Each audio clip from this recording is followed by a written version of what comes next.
Bom dia a todos vocês. Vamos elevando os nossos pensamentos ao Pai, pedindo a sua proteção, a sua bênção para um dia feliz, pacífico, que Ele traga felicidades também para todos à nossa volta, os nossos familiares e amigos.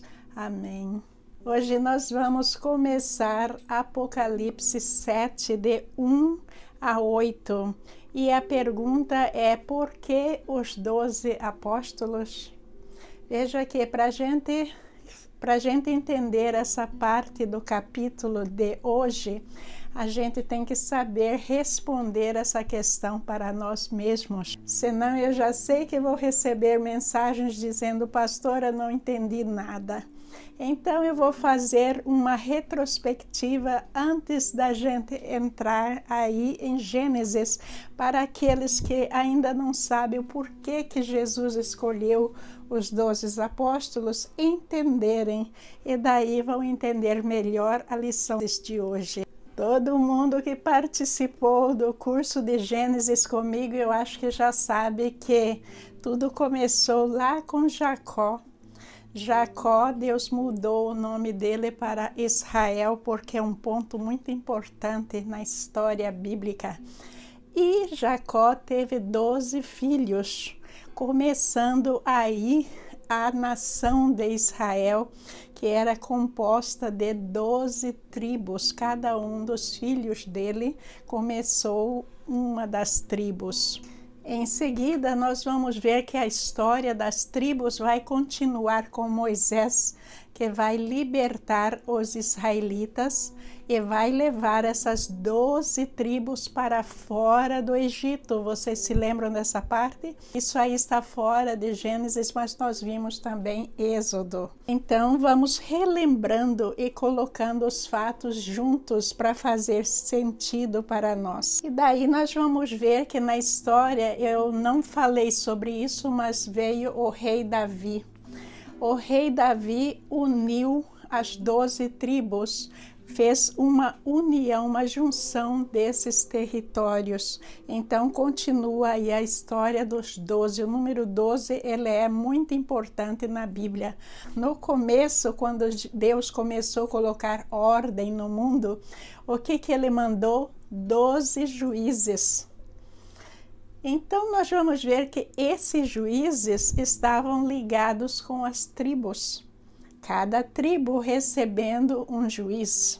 Não se esqueçam de contribuir com o nosso canal para que os outros tenham acesso ao aprendizado da Palavra de Deus. Ajude a nossa causa a levar a Palavra de Deus para todos, quanto mais pessoas a gente puder. Então, se você acha o meu trabalho algo sério, realmente dedicado à Palavra de Deus, por favor, nos ajude. Muito obrigada, Deus te abençoe.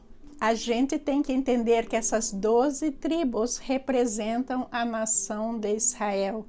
E aquilo que surgiu a partir disso a nossa geração, vem de lá de trás. A população do mundo vem multiplicando e tudo mais, mas no começo está a história dessas 12 tribos.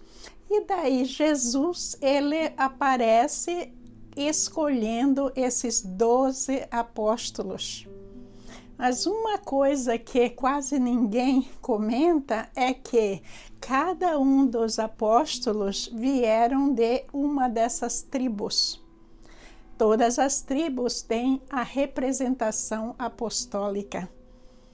E por que isso? Porque a palavra tinha que ser levada para toda a Israel e, consequentemente, para todo o mundo. Veja o quanto isso é importante. É tão importante que Judas Iscariotes traiu Jesus. Então, ele foi tirado do grupo dos 12. Mas aí houve uma votação lá e Jesus mandou que eles elegessem Matias como o apóstolo, substituindo Judas Iscariotes.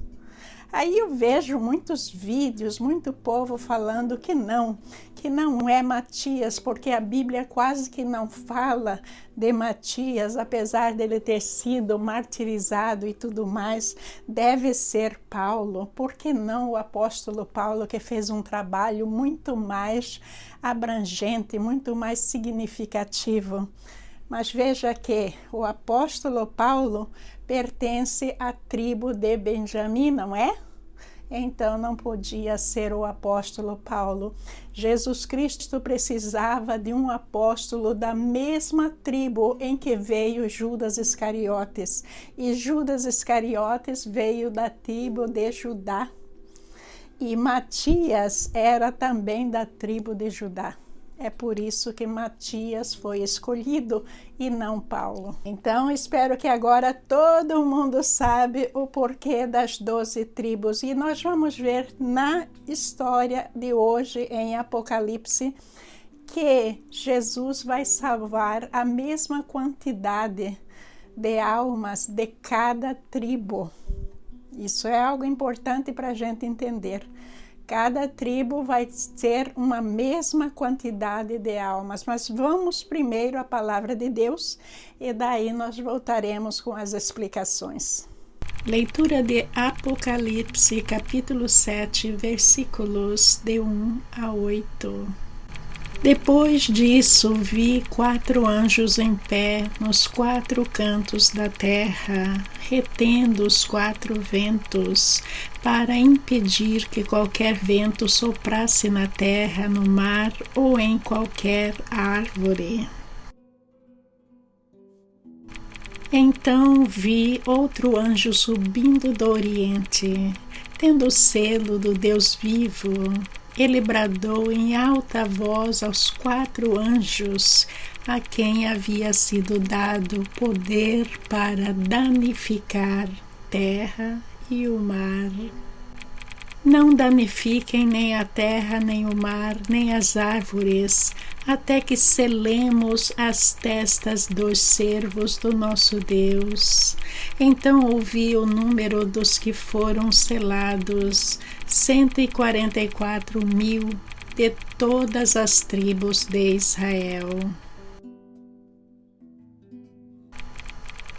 Da tribo de Judá foram selados 12.000, da tribo de Ruben 12.000, da tribo de Gade 12.000, da tribo de Aser 12.000, da tribo de Naphtali 12.000, da tribo de Manassés 12.000. Da tribo de Simeão 12.000, da tribo de Levi 12.000, da tribo de Issacar 12.000, da tribo de Zebulon 12.000, da tribo de José 12.000, da tribo de Benjamim 12.000. Essa parte de hoje vai começar com Jesus colocando anjos nos 4 pontos cardeais da terra. E esses anjos eram supostos segurar o vento para que não soprassem na terra, no mar e nas árvores. Mas por que isso? Lembrem-se que nós estamos aqui no meio da tribulação. E é mais uma medida implantada que corresponde ao julgamento de Deus. Então, colocando esses anjos nos 4 pontos cardeais, significa que o vento vai ser retirado de toda a terra ao mesmo tempo como um todo. Vocês viram na leitura que nenhum selo vai ser aberto neste capítulo. Por que isso? Porque este capítulo vai responder à pergunta que ficou no final do capítulo anterior. Que pergunta era essa? Vocês se lembram? Vou ler rapidinho para vocês. Está escrito em Apocalipse 6:17. Pois chegou o grande dia de sua ira, e quem poderá sobreviver? Então vai nos mostrar quem é que vai sobreviver. Aí esses 4 anjos estavam lá posicionados, prontos para danificar a terra, retirando todo o vento. Aí apareceu um outro anjo, e esse anjo, ele estava com o selo de Deus. Aqui não está se referindo aos selos que estão selando os rolos, não, mas está se referindo a uma espécie de anel que se chamava sinete, que os reis de antigamente, o rei Davi com certeza tinha um, que era usado para carimbar na cera, e ali teria o timbre real, e esse timbre era colocado em posses de terra, posses de qualquer coisa. Onde o rei colocava esse sinete, era sinal de que aquilo era propriedade dele. Então, nesse caso, o anjo veio com esse sinete, com esse selo de Deus. E vocês vão ver que ele vai começar a selar todas aquelas pessoas que pertencem a Deus, e vai selar na testa. Por que vai selar na testa? Para que eles não sejam confundidos com os outros que não pertencem a Deus. É um selo mostrando a propriedade dos servos de Deus a Deus. Então esse anjo parou os 4 anjos que iam danificar a terra e começaram a selar todos que pertenciam a Deus. E num total de 144 mil pessoas. E nós vamos ver a seguir que essas pessoas estão divididas por tribos. São 12 tribos, de cada tribo foram seladas 12 mil pessoas igualmente. Cada um dos 12 apóstolos, ele trabalhou em uma região e eles estavam convertendo judeus, e também os judeus começaram a converter os gentios, e esses 12 mil aí está se referindo às pessoas que foram convertidas dessa tribo naquela época. Mas aí nós vamos perguntar, e nós não vamos receber esse selo? O que é que vocês acham sobre isso? Veja que indiretamente nós fazemos parte desse acordo feito com os patriarcas, Abraão, Isaque e Jacó. Mas nós não estávamos lá naquele período em que os apóstolos estavam trabalhando diretamente com eles. Aí veio nosso Senhor Jesus Cristo. O que é que Jesus Cristo nos deu? Um novo batismo. E através desse novo batismo, nós recebemos um selo diferente. Vocês sabem que selo é esse? É o selo do Espírito Santo. Porque quando nós vivemos uma vida pura, uma vida santificada, o Espírito Santo faz do nosso coração a sua morada. Não é isso que está escrito na Bíblia? Pois é, nós somos selados com o próprio Espírito Santo. Significa que a gente recebeu 2 coisas de Deus nesta vida. A primeira coisa, a gente foi confortado eternamente, dizendo que a gente pertence a Deus. Ninguém pode dizer que a gente não pertence a Deus. Nós podemos escolher pertencer ao Satanás, deixar Deus do lado, viver no pecado. É escolha nossa. Porque Deus selou a cada um de nós, através do batismo, nós que cremos em nosso Senhor Jesus Cristo, com o Espírito Santo. E aí vem a segunda coisa com esse selo, que é o desafio. Esse desafio vem que Deus nos dá o livre-arbítrio para que a gente continue vivendo com Ele a vida toda e volte para Ele. Eu acho que é por isso que a gente vê nos bebês figuras tão simples, figuras que parecem tão puras. Mas à medida que os bebês vão crescendo, elas são contaminadas pelas pessoas à sua volta, inclusive os familiares, e elas vão aprendendo a pecar cada vez mais. Não é isso que acontece? A ausência do estudo da Bíblia dentro da família, a ausência da prática do Evangelho da nossa família, significa que a gente está contribuindo para os nossos filhos a irem para o Satanás. Por quê? Porque elas vão continuar mergulhadas no pecado cada vez mais. Elas não vão receber uma formação religiosa dentro da família. Então, o desafio maior que vem em ser selado com o nosso Senhor Jesus Cristo é que a gente nunca vai se aderir ao Satanás, às suas obras satânicas, às trevas. Não, a gente tem que ter uma vida digna e reta. A gente tem que continuar nesse propósito de acordo, seguindo esse acordo que Deus fez desde o começo, querendo mudar o povo israelita para trazê-los à salvação. E a nossa salvação tem que ser a coisa mais importante para nós, gente.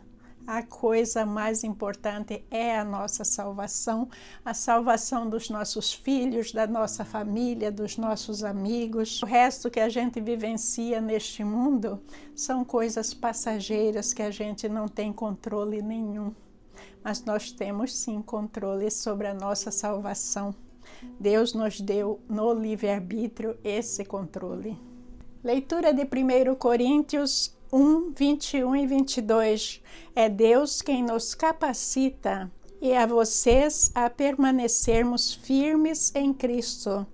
Ele nos ungiu e nos identificou como sua propriedade, ao colocar em nosso coração o selo do Espírito, a garantia de tudo que Ele nos prometeu. E agora a leitura de Efésios 1:13. Agora vocês também ouviram a verdade, as boas novas da salvação. E, quando crerem em Cristo, Ele colocou sobre vocês o selo do Espírito Santo que havia prometido.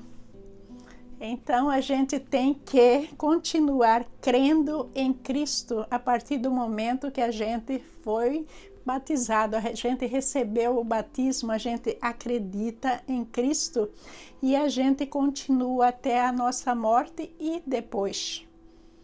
Então, gente, é isso. O Espírito Santo está selado no nosso coração. Isso é algo importante e é uma motivação para a gente não querer desrespeitá-lo, cometendo pecados, cometendo certas imundícies que a gente pratica nesta vida. Então é importante que a gente pense que a gente tem sim escolha sobre a nossa salvação e que quando a gente não é salvo, significa que a gente mesmo está escolhendo. Este capítulo nos trouxe coisas de fundamental importância para a nossa vida. Espero que vocês tenham entendido. Se não, podem me mandar perguntas, eu não me importo. Aliás, é um prazer imenso responder, sugira, pergunte, porque para mim as coisas parecem muito claras, mas para muitos podem não parecer. A maneira pela qual eu estou explicando, às vezes não está tão claro. Vão perguntando. Se eu achar a resposta na Bíblia, eu falo para vocês. Agora, se eu não tiver resposta, aí nós temos que orar a Deus para que Ele nos dê essa sabedoria. Muito obrigada pela sua participação, pelos joinhas. Continue nos ajudando, por favor. Vamos espalhar a palavra de Deus, vamos fazer que todas as pessoas entendam a sua palavra e a pratiquem em suas vidas. Muito obrigada. Que Jesus te abençoe, que Jesus nos dê um dia maravilhoso, cheio de contentamento no coração. Que todos à nossa volta e nós tenhamos saúde, paz, felicidades, prosperidade e tudo o mais, e principalmente que tudo que nós fazemos e temos seja abençoado por Deus e por Ele dado.